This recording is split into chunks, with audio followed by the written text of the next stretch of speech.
Hola a todos y bienvenidos nuevamente a mi canal de YouTube. Mi nombre es Erico Frangini y esta es la segunda parte del video que titulamos Un encuentro con Dios, Dios y Moisés. La vez pasada vimos lo que es los personajes de este encuentro y la propuesta de este encuentro. Hoy día vamos a ver la promesa. Es aquí donde encontramos lo que es la carne, lo que es lo más importante con respecto a este hermoso episodio de la Biblia. Podemos hacernos la pregunta, ¿cuál es la médula de este encuentro de Dios con Moisés? Y la respuesta nos la da el mismo texto en Éxodo 6, versículos 1 al 8. Jehová respondió a Moisés: Ahora verás lo que yo haré a Faraón, porque con mano fuerte los dejará ir, y con mano fuerte los echará de su tierra. Habló todavía Dios a Moisés y le dijo: Yo soy Jehová, y aparecí a Abraham, a Isaac y a Jacob como Dios omnipotente, mas en mi nombre Jehová no me di a conocer a ellos. Por tanto, dirás a los hijos de Israel: Yo soy Jehová, y yo os sacaré de debajo de las tareas pesadas de Egipto, y os libraré de su servidumbre, y os redimiré con brazo extendido y con juicios grandes. Y os tomaré por mi pueblo, y seré vuestro Dios, y vosotros sabréis que yo soy Jehová, vuestro Dios, que os saco de debajo de las tareas pesadas de Egipto. Y os meteré en la tierra por la cual alcé mi mano jurando que la daría a Abraham, a Isaac y a Jacob, y yo os la daré por heredad, yo Jehová. Aquí vemos que lo que distinguió el pacto con Abraham del pacto con Moisés fue el conocimiento del nombre personal de Dios. Es en la revelación de dicho nombre, traducido en la versión citada como Jehová, que se localiza la médula de la promesa dada al pueblo. Conocido como el tetragramatón, en el hebreo este nombre está compuesto por 4 consonantes, que en el español sería YHWH. Debido a la solemnidad del nombre, los israelitas procuraron no decirlo y su pronunciación es un misterio, pero la más común que se ha podido discernir es Yahweh. Derivado del verbo hayá, que quiere decir ser, su significado es yo soy el que soy o el existente, apuntando así a la eternidad y aceidad de Dios como único creador del cosmos.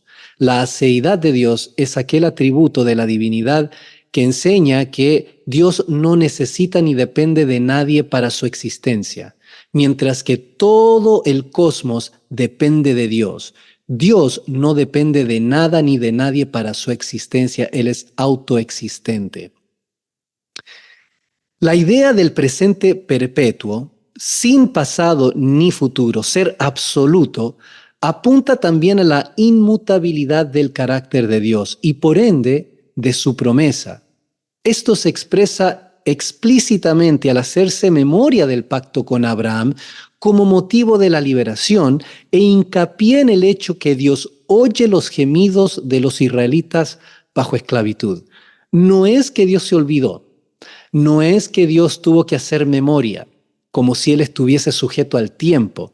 Lo que está tratando de explicarnos el texto es que Dios es fiel y lo que Él está haciendo ahora es la continuidad de las promesas que Él hizo, pero no se nos dice de una forma que podamos nosotros como seres humanos entender. Dios es fiel porque se acordó de su promesa a Abraham, pero en realidad no es que Dios haya olvidado su promesa, simplemente es lo que se llama un antropomorfismo, es una forma de expresar con lenguaje humano una verdad acerca de la divinidad.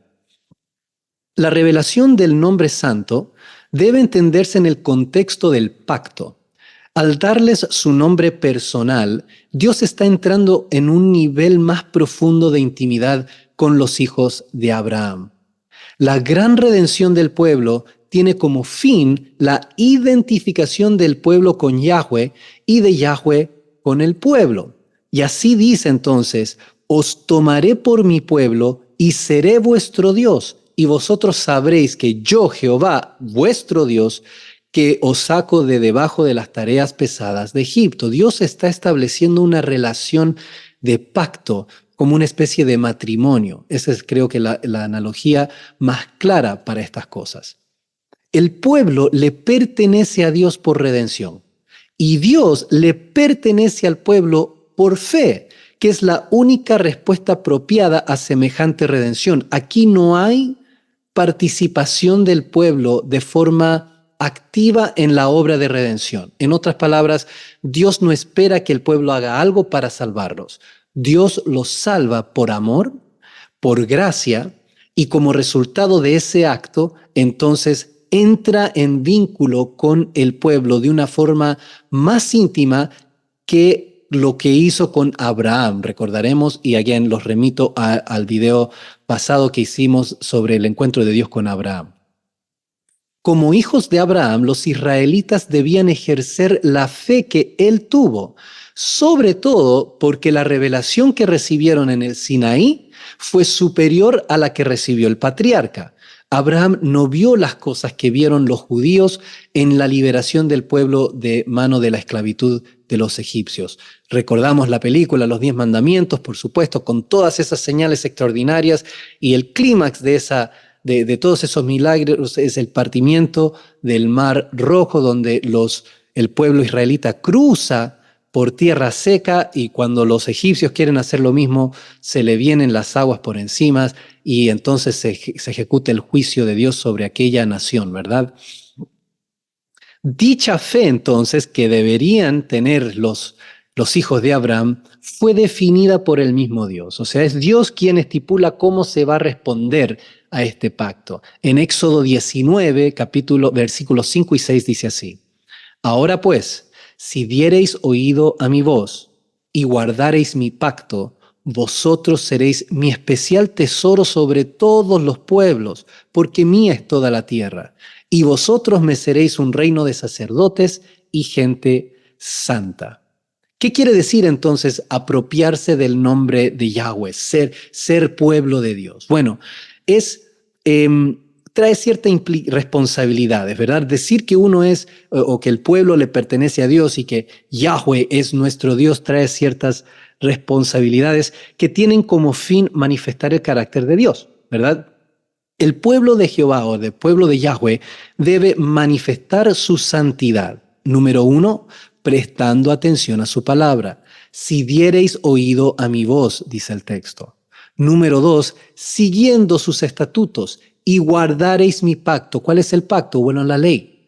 El estilo de vida que Dios le está prescribiendo al pueblo. Si siguen estas cosas, si oyen mi palabra y siguen estas cosas, entonces van a ser mi especial tesoro entre todos los pueblos de la tierra. Van a ser mis escogidos, van a ser mis hijos, van a ser diferentes, van a ser apartados, van a ser míos, mientras que el resto del mundo no lo es de la misma forma. Todo el mundo pertenece a Dios.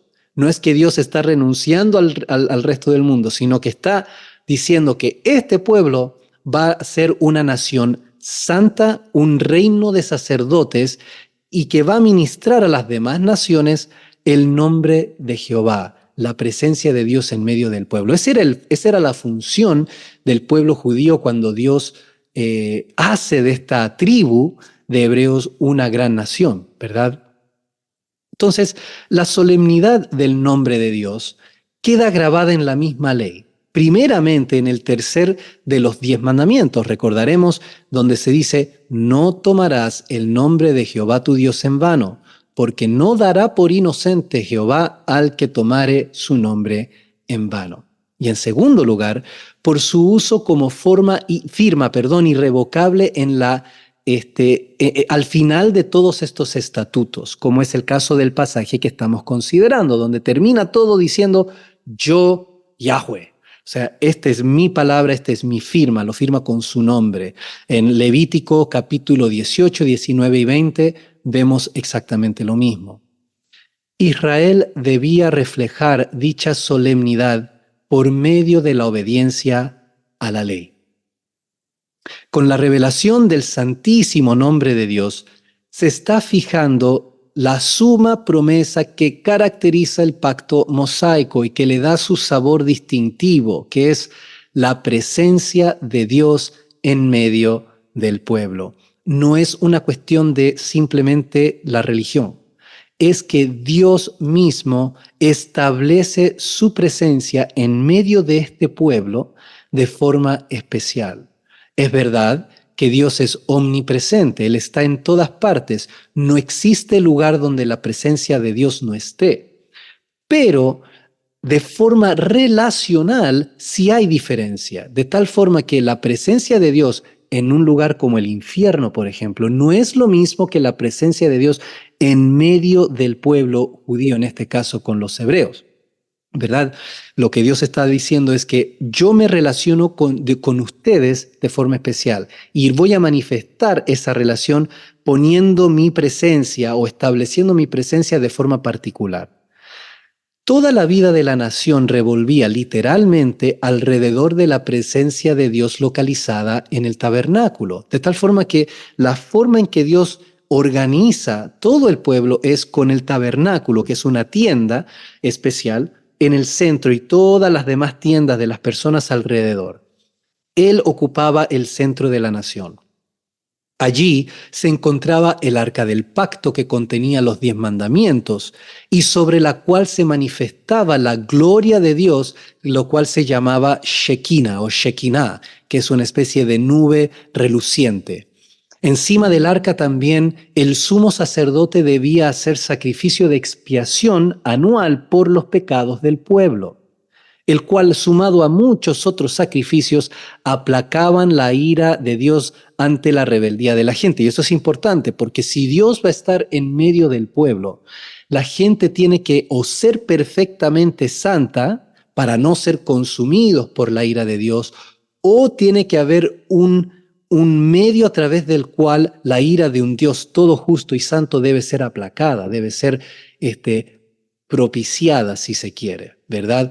Y entonces el sistema sacrificial logra esto. Dios ejerce su ira en el animal de una forma simbólica, por supuesto, y el animal muere en lugar de la persona. Entonces el sistema sacrificial ocupa un lugar central en la adoración de Israel y se dice que el tabernáculo y el templo era una verdadera carnicería porque se hacían sacrificios de todo tipo de animales, o bueno, no todo tipo, pero los animales aceptos según la ley, se hacían sacrificios todo el tiempo para aplacar la ira de Dios y con eso el mensaje queda claro de que hace falta un sacrificio que aplaque para siempre la ira de Dios, donde no tengamos que venir a hacer sacrificios todos los días o una vez al año. El episodio que demuestra esta conexión entre el nombre y la presencia de Dios se halla en Éxodo 33, porque venimos diciendo que la forma en que Dios revela una mayor intimidad con el pueblo es dándoles su nombre, ¿verdad? Pero aparte del nombre, ¿verdad? Él dice, voy a poner mi presencia en medio de ustedes, mi gloria va a estar en medio. Bueno, ¿cuál es la relación entre el nombre y la presencia? Tras el gran pecado del pueblo, y eso está en, creo que en Éxodo 32, si mal no recuerdo, recordaremos el episodio del pueblo adorando una imagen, el becerro de oro, ¿no? Y Moisés, se les está dando la ley, los 10 mandamientos, y el pueblo, mientras esperan a Moisés, se ponen a adorar a un becerro de oro. Que dicho sea de paso, ellos no es que se hicieron un Dios ajeno, sino que hicieron una representación de Yahweh. Pero eso obviamente es violación del primer mandamiento, así que fue un tremendo, tremendo pecado, algo horrible. Y entonces cuando baja Moisés, rompe las tablas de los 10 mandamientos, airado y frustrado con la rebeldía de este pueblo. Y entonces Dios, tras este pecado, se dispone a quitar su presencia de en medio del pueblo. Y leemos entonces en Éxodo 33, porque eres pueblo de dura cerviz, no sea que te consumen el camino, dice, tengo que irme, dice Dios, porque ustedes son tan porfiados, tan rebeldes, de que si me quedo, voy a tener por mi justicia y santidad que juzgarlos a todos ustedes. Moisés, reconociendo la gravedad de un futuro sin Yahweh, para el pueblo, sin Dios, intercede ante Dios para no quitar su presencia. Y dice así, versículo 15, si tu presencia no ha de ir conmigo, no nos saques de aquí. ¿Y en qué se conocerá aquí que he hallado gracia en tus ojos, yo y tu pueblo, sino en que tú andes con nosotros y que yo y tu pueblo seamos apartados de todos los pueblos que están sobre la faz de la tierra? Dios cede al clamor de Moisés y dice, ok, no me voy a ir. Pero Moisés tiene una petición aún mayor.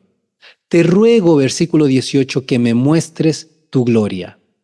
Y le respondió Dios, yo haré pasar todo mi bien delante de tu rostro, y proclamaré el nombre de Jehová delante de ti, y tendré misericordia del que tendré misericordia, y seré clemente para con el que seré clemente.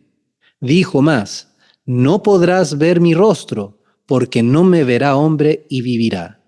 Verás mis espaldas, mas no se verá mi rostro. Nos podemos imaginar, ¿no? Este capítulo es absolutamente extraordinario. Cuando Moisés pide ver directamente la gloria de Dios, contemplando su mismísima presencia, se le dice que su nombre será proclamado. Y el cumplimiento de este evento se graba en el próximo capítulo. Y pasando Jehová por delante de él, proclamó, Yahweh, Yahweh, o Jehová, Jehová, fuerte, misericordioso y piadoso, tardo para la ira y grande en misericordia y verdad, que guarda misericordia a millares, que perdona la iniquidad, la rebelión y el pecado, y que de ningún modo tendrá por inocente al malvado, que visita la iniquidad de los padres sobre los hijos y sobre los hijos de los hijos hasta la tercera y cuarta generación. Entonces Moisés, apresurándose, bajó la cabeza hacia el suelo y adoró. Es interesante cuando Dios revela entonces su nombre, su gloria, lo que hace es revelar sus atributos, ¿verdad? Y lo que dice es, Dios es perfectamente justo, no va a dejar pasar ningún solo pecado, no dará por inocente al culpable. Sin embargo, es rico en misericordia y en gracia, rico, grande en misericordia y verdad, que guarda en misericordia a millares, que perdona la iniquidad, la rebelión y el pecado. Ahora, ¿cómo entonces se entiende que Dios es perfectamente justo y que no permite, no pasa por alto ningún pecado por su justicia, pero al mismo tiempo perdona el pecado? Bueno, ese es un misterio que la Biblia va a ir desarrollando y que se va a responder en el Evangelio. La gloria de Jehová o de Yahweh es la proclamación de su nombre, en el cual se resume su naturaleza, sus atributos y su obra, especialmente su gracia o misericordia y su absoluta justicia. Y eso es lo que vemos en el Éxodo, ¿verdad? Absoluta justicia para con Faraón y para con los egipcios, y perfecta misericordia y gracia para con el pueblo judío. Ambas cosas son verdades en Dios. En el pacto mosaico, Dios promete permanecer con Israel mediante su presencia, mediante la presencia de su gloria en el tabernáculo, y sella este vínculo con la revelación de su nombre propio. Se está dando a conocer, se está entregando Dios al pueblo. Es interesante que este nombre no se aplica en el Antiguo Testamento para Dios cuando se relaciona con las demás naciones. Solamente cuando se habla de Dios e Israel es el nombre de Yahweh invocado en el texto. Muy, muy interesante. Así que lo que estamos viendo es que en este pacto Dios establece un vínculo con el pueblo judío de forma especial y lo hace a través de la revelación de su nombre, en el cual se resume su naturaleza, en el cual se resume su gloria. Y es la proclamación de su nombre, entonces, que nos permite ver quién Dios es. No vemos su rostro, ¿no? Como Moisés no ve el rostro de Dios. Más bien lo que él hace es escuchar los atributos, la hermosura de nuestro Dios, y lo conoce así, lo conoce escuchando su palabra, algo muy importante para nosotros hoy. Para concluir, se dice que la calidad de una persona o de un hombre se confirma por su legado. El Pentateuco, los 5 primeros libros de la Biblia, se cierra en Deuteronomio 34 con el legado de Moisés. Leo, y le dijo Jehová, esta es la tierra de que juré a Abraham, a Isaac y a Jacob, diciendo, a tu descendencia la daré. Te he permitido verla con tus ojos, mas no pasarás allá. En la historia de Moisés hay un episodio donde él desobedece a Dios.